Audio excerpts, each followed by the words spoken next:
people like me. You need people like me so you can point your fingers and say, that's the bad guy. That's the bad guy. That's the bad guy. That's the bad guy. That's the bad guy.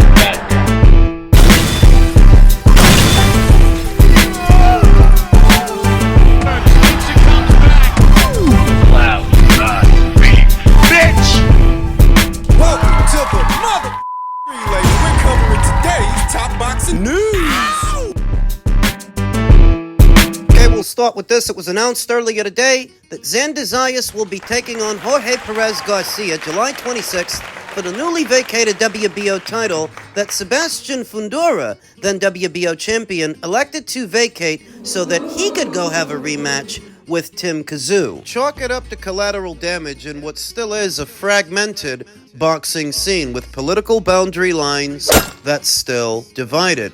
Instead of fighting Sebastian, instead of fighting a champion, Xander's got to fight this guy. And this guy ain't half bad. I've seen him. He's a couple of years older than Xander. He's 28, whereas Xander's 22. Couple of inches taller, too. He's registered at standing in at 6 feet tall, whereas Xander is a more modest 5'11". Xander sports an unblemished record of 21 wins with no losses and no draws, 13 knockouts. Not the biggest puncher. Whereas Jorge sports a professional record of 33 wins with 4 losses, no draws, 26 knockouts, having never been knocked out in 37, close to 40 professional bouts. So experience is on Jorge's side. It's a fight that likely goes to the cards because Xander Zayas, as talented as he is, he's not a knockout merchant. He's not a big puncher. And this guy has never been knocked out. Last in action in April of this year opposite the ring of then unbeaten Charles Conwell, who Jorge upset, who Jorge outboxed by moving and punching,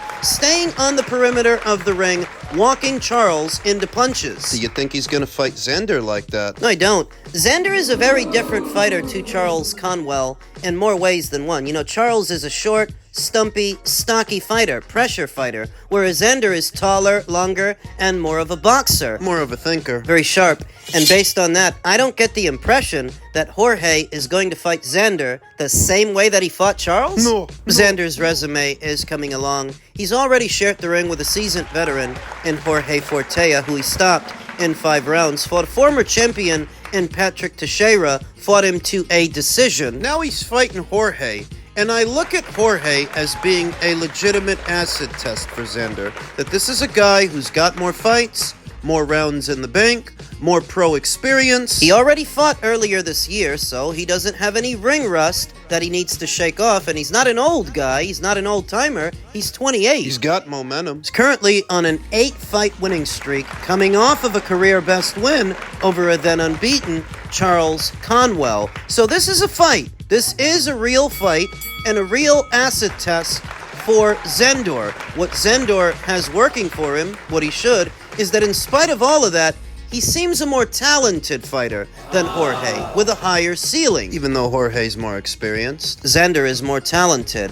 Another addition to the Mexico versus Puerto Rico rivalry, even if this fight doesn't have the same profile of a Canelo versus Cotto or a De La Hoya versus Trinidad. That's what this is. Jorge's from Mexico and Xander's from Puerto Rico. I think that most people would have preferred to see Xander challenge Sebastian for not just one, but both alphabet titles, but Sebastian elected to fight Tim Tszyu again instead, which didn't require him to go over to Top Rank. They were the ones that were going to pay for it. I saw a recent sit-down interview with D-Styles, a friend of the channel, and Glenn Jennings, who handles the career of Tim Tszyu, and it was more or less revealed that the whole time the Xander Zayas people are trying to get Sebastian in the ring, Sebastian was already having a dialogue with the Tim Tszyu people to do a Tim Tszyu rematch, and the look of it is, Sebastian was never serious about fighting Xander. A sophisticated duck? How so? Sebastian was under orders to fight Xander. Xander was his mandatory challenger. Sebastian knew that.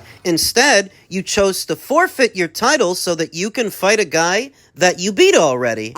Not complaining. I actually like the Tszyu versus Fundora rematch, and given what happened in the first fight, I think a second fight is warranted, but I have to call a spade a spade. If Sebastian decided to go in that direction instead of this one, it's because he feels Tim is more beatable. That's a duck. If you swap out a difficult opponent for one you perceive as being easier, that's a categorical duck. It would have meant more for Xander's profile if he would have got the winning belts from Sebastian instead of winning it this way. But that ain't his fault. He tried to get Sebastian in the ring. He tried to have a face-off with him, and Sebastian's sister wouldn't even let him. What that accents is that Sebastian was never going to fight Xander Zayas.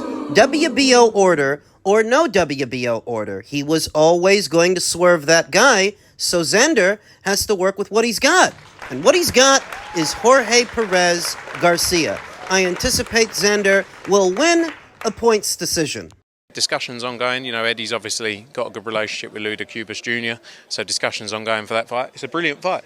You know, Callum Smith coming off the back of a tremendous win in a thrilling fight against Joshua Boazzi.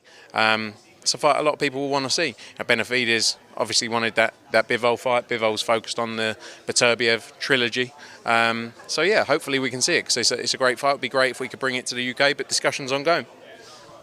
Would you say that's the front runner for both men, from your knowledge? It's definitely a likely fight. You know, one of the other fights that's been spoken about possibly for Callum is Anthony Yard. You know, when there was talk about 5v5 and other fights, so that's a potential fight as well. But I think from Callum's perspective, the Benavidez fight will be the focus for him.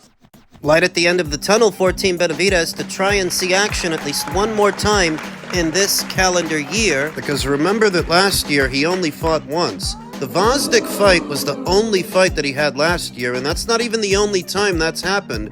Back in 2022, the David Lemieux fight, that was the only fight that he had that year. That it's not uncommon for David to make only one ring appearance in a calendar year, and if things fall through with Callum, it's conceivable that he may not fight again. Not this year, or at least not at this weight. I've been saying it the whole time. The light heavyweight division is an international division. The Americans don't have the run of the place. You can't have it all your way. And what does it say that your best bet to have a meaningful fight is against the guy, another guy, that Canelo Alvarez already beat? So much time goes into trashing Canelo Alvarez's resume, but the names that are there seem to be the best options for David. The best names on his resume, the best name that's there now, is Caleb Plant. And now David looks to improve upon that by fighting Callum Smith, the same Callum Smith that everybody called a Eurobum. What did they call Canelo's undisputed run?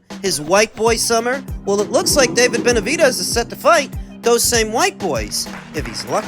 He's about to have a white boy summer of his own. So are these credible names all of a sudden? Are these meaningful fights with meaningful fighters when David does it? Because when Canelo did it, you didn't want to give him any credit. This is going to sound familiar. I like the Callum Smith fight for David. If he can get it, then I'll watch it. But make no mistake, that is not a big fight in America. Frank Smith said that they would like to bring that fight to the UK. I can tell you here and now, that is not going to happen. If he did not want to go to Saudi for a Saudi bag, he's not going to go to the UK for Callum Smith. So yeah, hopefully we can see it, because it's a great fight. It would be great if we could bring it to the UK, but discussions ongoing. You have to wonder if that's going to be a sticking point in negotiations, the location of the fight. Who's going to go to whose backyard? I don't think for a second David is going to go to Callum's. David Benavidez has made it very clear he's a Vegas fighter now, and he doesn't want to have to fight anywhere else. But at the same time, when you're on the cusp of fighting for not one, but 3 alphabet titles, do you sacrifice your position and roll the dice to fight David in America in his neck of the woods? It's not like Callum doesn't have other options. He does. He could fight Anthony Yard, or he could fight some Joe Blow, keep busy while he waits for the winner of Beterbiev versus Bivol. So like I've been saying, don't count your chickens before they're hatched when it comes to Benavidez versus Smith. There's reason enough to be skeptical. And that's not all. There is reason enough to believe that David Benavidez will not be in the light heavyweight division much longer. Now we're working to fight on October. We wanted to fight Caleb, we wanted to fight Bivol or Benavidez, but it looks like that fight's not going to happen, so we're looking at Caleb Smith or Callum Smith, yeah.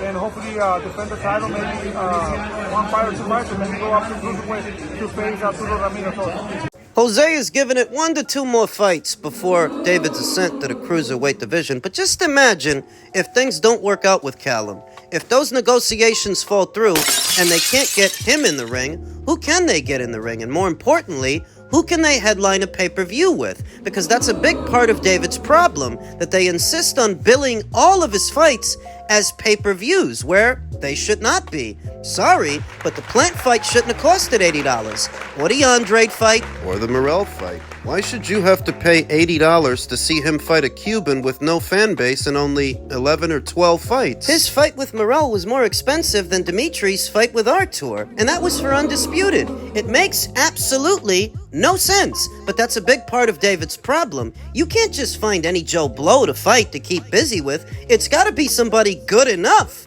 that you can headline a pay-per-view with them. And here's the kicker. I like Callum Smith. I think that's a credible opponent for David. But I don't think a fight between them is pay-per-view worthy. In America, $80. Nope. And that's if you're lucky enough to get him. If you don't, that might accelerate their plans to move to the cruiserweight division. Because if you can't get Callum, who can you get? He's given it 1 to 2 more fights. In a best-case scenario, where they fight Callum, they beat Callum, then they defend the title 1 more time, well, what if you can't get Callum? And defend the title against who? You know it's bad that they have so much riding on a Zurdo Ramirez fight. Another credible opponent, another credible scalp, but another fight that... I think that's a great fight, but I don't think it's all that big. Was it all that big when Dimitri Bivol fought that same Zurdo Ramirez, back when Zurdo was undefeated? He completely dominated Zurdo. He shut him out. The only pay-per-view worthy fight for David Benavidez at this point is a fight with the winner of Better Be versus Bivol, and I'm under the impression that they may leave this division without having that fight, so that they can fight Zurdo instead. It's a good fight, but it's not all that big. And in a best-case scenario, say David wins. Say David actually beats Zurdo. What then? You're going to have the rest of the cruiserweight division to contend with. More specifically, you're going to have to contend with Jai Opataya, who's not a super middleweight who moved up in weight like Zurdo. This is a career cruiserweight, the most dangerous man at the weight. You pick up 2 alphabet titles in that division, he's going to come after you. What I said about the light heavyweight division also applies to the cruiserweight division. All the money at cruiserweight is international money. It's not all centered around America and an American audience. You probably can make a decent-sized bag fighting Jai Opataya in Saudi, but you don't want to go there. We are thinking far into the future, many months down the line, after David moves up to cruiser. Maybe he fights Zurdo. Maybe he beats him, but even if he does, he's still up Schitt's Creek without a paddle. David just got to the light heavyweight division, but light heavyweight from super middle, it's just a few pounds. It's really not a lot, especially for a guy who walks around at 200 plus, like David. It's a difference of only 7 pounds, folks. For a guy 6'2" walking around at 2 and change. What I'm saying is making light heavyweight might be proving just as difficult for David as making super middleweight was. The cruiserweight division may be a breath of fresh air, but you ain't the big man on campus up there. Just the other day, I saw veteran content creator Ellie Seckback make a post about hot takes. What is one unpopular boxing take that people might have? And I saw a Twitter user that goes by the name Call Me Sadie say, y'all already know, Benavidez beats Better Beef's ass worse than Bivol. And what the hell is that boxing take based on? Not boxing. David Benavidez didn't beat Caleb Plant worse than Canelo beat Caleb Plant. David Benavidez didn't beat Vosdick worse than Better Beef beat Vosdick. So why are we supposed to believe he'd plow through Better Beef? We're not. But she does. There is this cult, this vocal minority, this rabble of individuals that seem to put David Benavidez on a pedestal online. But in the real world, his drawing power tells another story to where maybe you're popular in terms of internet metrics. But in the real world, you don't sell that much. You just don't. You've been on pay-per-view 2-3 times now, headlining. With Caleb Plant, with Demetrius Andrade, with David Morrell, and not a single one of those pay-per-views cracked 300,000 buys. I'm of the opinion that if a pay-per-view can't generate 300,000 buys, then it shouldn't even be on pay-per-view. In spite of the overestimations of a few and what silly boxing takes you read online, none of it is actually helping David. This broad thinks that David Benavidez, for whatever reason, would plow through Artur Beterbiev, but he didn't plow through Vazdik. He didn't plow through David Morrell. David only had 11, 12 fights, but he's gonna plow through a more experienced fighter with a bigger, much bigger punch. Make it make sense. You can't. It's not a rational thought, it's a jealous one. I bet this broad sees how people talk about Artur Beterbiev, the respect that he commands, and she wishes David got that respect. She wishes David had a reputation like Artur's. Why? Because Al Heyman needs superstars. Al Heyman and all of his supporters need for David to be a monster, but his boxing tells another story, different to the one they tell, and their own cognitive dissonance won't let them see that. They keep hoping That if they say the same thing enough times, eventually it'll be true. What is true is that if David were the monster he's made out to be, he would have fought Artur a long time ago because he was offered that fight when he blew the weight in 2020 and the WBC offered him a direct shot at Artur. He turned it down. Decided to stay at 168. And you're going to say, well, of course he decided to stay at 168 because he wanted to fight Canelo. Okay, and how did that plan work out for him? They want us to talk about David the way we talk about Artur, but David's not doing to his opponents what Artur does to his opponents, what he's been doing to his opponents. The only one he didn't knock out was Dmitry Bivol. But he did still beat him. They are still 1-1 with each other. None and none with David, because I'm telling you,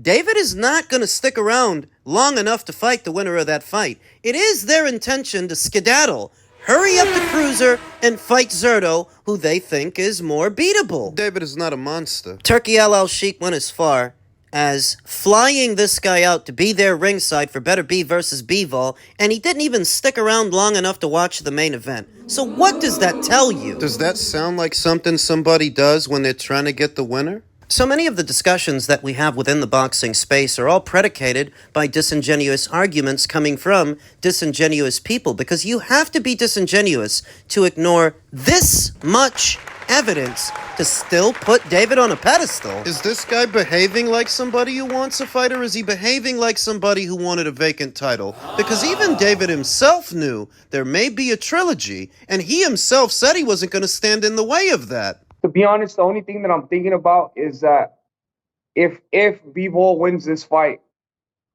like what they would have to do a rubber match. You know what I mean? And like I'm just like thinking, who am I to say that, you know, they can't fight another fight because, you know, they've fought two great fights. It's very obvious what David was after, and it wasn't a fight with the winner of Dmitry Bivol versus Artur Beterbiev. It was a vacant title. It was the perception that people are afraid of him, when even he knew there may be a trilogy, and he himself said, who am I to stand in the way of that? Sort of an oxymoron that in this digital era where all the information you need is at your fingertips, you can still be this oblivious to the truth. You're not connecting the dots, and maybe it's because you don't want to. You don't like the way the facts stack up. Ignorance is bliss. You have to be ignorant to be a fan of David Basic Videz.